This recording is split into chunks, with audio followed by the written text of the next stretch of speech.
I think a lot of young people don't vote because they're apathetic. You don't see your vote count for anything. I don't know, being caught up in their own lives. When you're younger, you're usually paying attention to what's going on right in front of you. We have a really archaic electoral system, and it's really hard. Really, you can't vote online, and it's even hard to get information online, it seems. I think a lot of people don't vote because they're too lazy and they actually don't know what they're voting for. I think young people don't vote because they don't really know how to. Oftentimes people are just busy and transient and don't feel connected with the candidates or the communities that they live in. I think a lot of younger people just aren't as engaged. They're busy with their lives, college, university, traveling, and so it's hard to stay involved in what's going on. I think it might be daunting, the idea of voting for younger people who haven't voted before. And I think especially, unfortunately, in the media, we see oftentimes we have a very negative representation of what politics is. I think one of the reasons would be they don't feel they've got a voice. They don't feel like it would matter if they voted or not. It's hard to access a lot of information about the different political parties without specifically going out and looking for it, and even then it's really hard to kind of sift through the information or have any idea what's going on with any of them.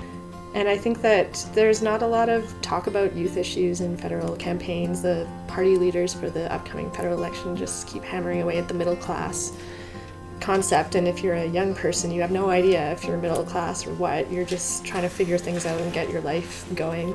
I think oftentimes young people just have different priorities too. It's not the focus for them.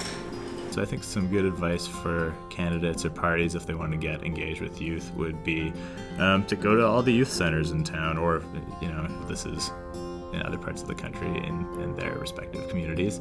Starting maybe political education at a younger age, so don't just thrust it on someone as a responsibility once they turn 18. Educate yourself on candidates and vote, or you're a bad citizen. Maybe if you educated them as to here's what you're getting yourselves into in 5 years, here's what you should probably know, here's what you are as a voter demographic, here's where you fall.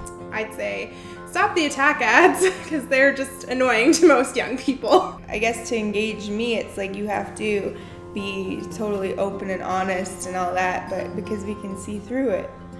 I guess just by taking what they have to say seriously to some extent, because I feel like it's everything that young people do tends to be kind of brushed off as unimportant in the first place.